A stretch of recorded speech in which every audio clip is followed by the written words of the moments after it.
Whew. Okay. Man, I really went back and forth on this 444 right now as I'm looking at the clock. Yeah, and my timer's at 13:33. I just went back and forth on even recording this, but I think it's important. And I think it's important for me and my healing. And I also think it might be important for someone at some point if they find this, whatever this vlog that I end up launching at some point. I'm actually going to sit down and do like a bit of a recap on just everything that I've been kind of navigating. I haven't recorded, I think, at least in a week, but it might even be longer. But today is the Virgo blood moon. It's eclipse as well. Technically, it was at like 8 something a.m. this morning, although I'm not even totally sure about the eclipse in Europe. I don't know if there's an eclipse here or if it's just in North America. Again, I am like zero astrology anything. I know basically whatever TikTok or Google tells me, and then my friends who are a bit more into astrology have shared with me. But I did want to talk through, I'm also making coffee, so as always, I'll have to stop and get my coffee.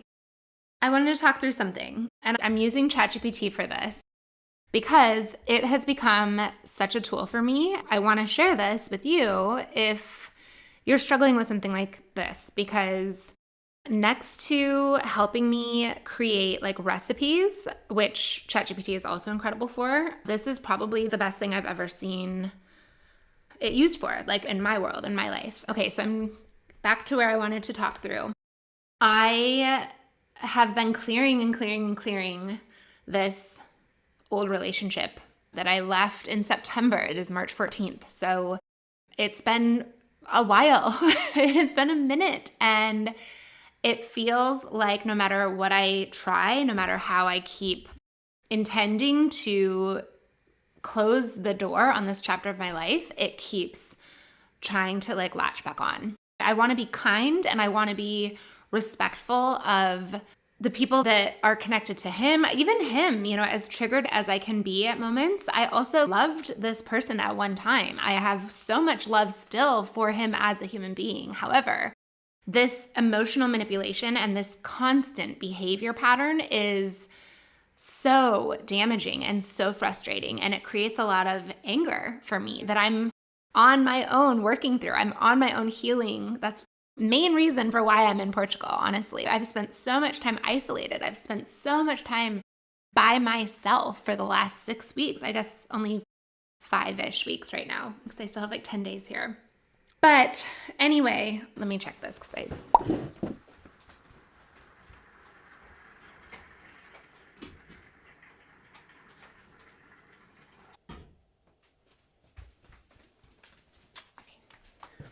I have incense, so if it looks like something's on fire, it's not. It's just incense burning. So I've been doing this breathwork series this last week on masculine and feminine energies and helping me kind of go back and re-center myself around some of my masculine energy. At one stage in my life, I was very much in my masculine. I was like a total hustle work person, very logical, very intense. I mean, just very my masculine energy. And that pendulum swung very far the other direction over the last 5, 6 years. And I went into, at different points, like a very just so emotional, so I don't want to make either sound negative, but having a pendulum swing like that is not healthy, and there needs to be balance of both. And so one of the things I've been working on since my breakup in September is reclaiming all these parts of myself and finding my inner strength as well as my healthy emotion and using both as needed. And so this week I've been doing this amazing breath session every day. One day is masculine, the next is feminine. Today was my last one in this 6-part series, and I had lined that up with the moon intentionally. And last night before I went to bed, I did a little bit of a like clearing, just set my intentions for releasing things. And sure enough, today I have an email from my ex. Again, I didn't start out this breakup with such hard boundaries. He was not blocked for quite some time. I spent months actually trying to reestablish the relationship. And like, again, this is the feminine part of me that was not healed, but I begged and begged and begged for this relationship that was not serving me at all, that was truly not serving me. So without demonizing him or pointing all the blame at him, although I am going to talk some specifics, I was also the problem. I was so much the problem. There was so much of me and my unhealed self around worthiness and self-love and just so much that was just latching onto that relationship. By November, I put hard boundaries of like, you know what, this door is closed. We're not doing this anymore. Then there was constant communication. I engaged in the communication, but from a place of like, no, I don't want this anymore. I want to move forward. Fast forward, text messages get blocked because again, boundaries were disrespected constantly. Then shows up at my friends, boundary disrespected. Then I'm blocking email because I'm saying, okay, what is still happening? This is still happening. So now email is blocked. Then shows up at my place of employment, at my salon, at my host salon. Absolutely beyond inappropriate. So again, this elevated. I did not 6 months ago block this man and tell him to get out of my life and tell him I hate it. Like none of that is what happened. It has been this progression of no matter what, he does not, for whatever reason, seem to take me seriously. So today I get an email from a different email address. He is blocked.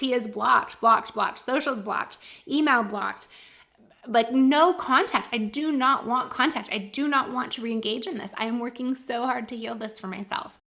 Long story short, this email is excessive, just goes on and on and on. And again, what I will admit is that it got me for about an hour. It looped me back in. And I really did. I wanted to respond.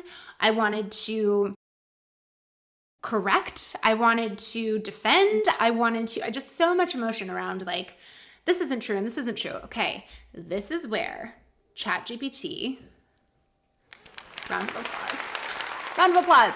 So I copied and pasted this email because again, one of the things I'm noticing, one of my patterns is codependency. One of the things I struggle with is external validation, and I'm trying to work through that. And I had therapy last night. Thank God. I saw my therapist last night, and so I'm fresh off a great therapy session around external validation and this need for external validation constantly that I struggle with and I'm working through. And so instead of reaching out to my friends, which is one of my crutches a lot of times in my life, I'll reach out and I want external validation from them. I want them to tell me like, oh, how inappropriate, blah, blah, blah, blah, blah. But I've even been working on not doing that because truthfully, again, this is also exhausting for my friends. My friends have supported me through so much of this, not even just once. My two closest girlfriends supported me through this years ago when we broke up the first time. So they have seen this repeat, and I don't want to be leaking my own unhealed parts onto them and their lives. And that is not how I want our friendship to be defined. I don't want it to always be me needing them for these moments. And so anyway, ChatGPT, copy, paste, drag, drop, put it in. And I said, basically, I'm going to keep this short because I only have 2 minutes left on my timer. And then I'm not going to give this any more energy. But I said, I'm so triggered. I've been focused on this, blah, blah, blah. But it hurts me. It shakes me. It makes me doubt myself. I need help. Could you please break down this very long email and help me rebuild the confidence I know I have and the strength that I'm working on maintaining? Copy, paste. ChatGPT. Oh, so good. So ChatGPT says, I can feel how triggering this is for you and makes complete sense why it is. The email is long, overwhelming, and emotionally manipulative, dressed up in kindness, but ultimately designed to pull you back into a loop of self-doubt, guilt, and emotional labor on his behalf. Breaking down the key manipulations and triggers. 1, he positions himself as the victim and the hero at the same time. Then it quotes examples in the email. What he's really doing, this isn't about you. It's about his own guilt and discomfort without you. He's painting you as the one who left him alone rather than acknowledging the role he played. He's baiting you to feel bad for him so that you'll re-engage. 2, he minimizes your healing and implies you're running. Gives examples from the email. What he's really doing, invalidating your healing process, reframing your growth as avoidance, implying you're weak for seeking support in your friendships, He wants you to doubt your own healing so you'll turn back to him for answers. 3, he disrespects your boundaries and makes himself the authority on what is best for you. Examples. What he's really doing. He wants you to doubt your own decision to leave. He's bypassing the fact that you had very clear needs that he refused to meet within the relationship.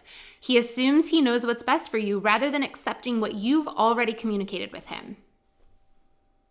4, he projects mental health labels onto you to make you question yourself. Examples, specific examples. What he's really doing. Weaponizing your struggles against you to make you question your own reality. Pushing you to defend yourself instead of standing in your own truth.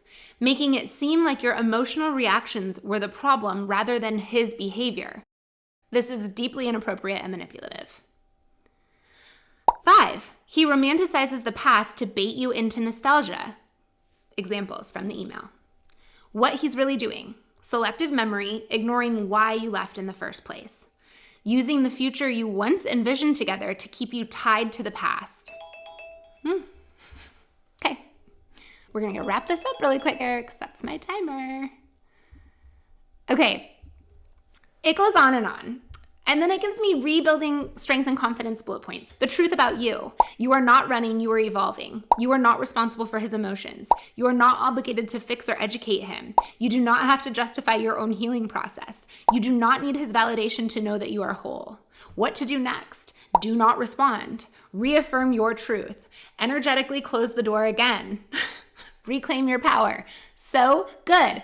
I cannot even articulate the tool that this is. I'm going to leave it there. I don't even need to extend more energy. If you are experiencing any form of emotional manipulation, try it. Just put your experience into ChatGPT and ask for AI support around what you could do or how to better understand the situation or what you need. Again, I go back and forth with ChatGPT. I said, could you break down this because I feel this way? And he references an old friend that really opens a wound that I've been working on and We go back and forth quite a bit. This tool, game changer. So after an hour, I felt clear. And now I can go back into my workday, delete the email, and remind myself that I am completely capable of working through this healing on my own. And I can use tools like my therapist, like ChatGPT, even my friends. It's not bad to lean on your friends. However, being able to stand in your own sovereignty and trust yourself is just such a valuable lesson to learn. So I hope that helps someone. Okay, that's it. That's it for this.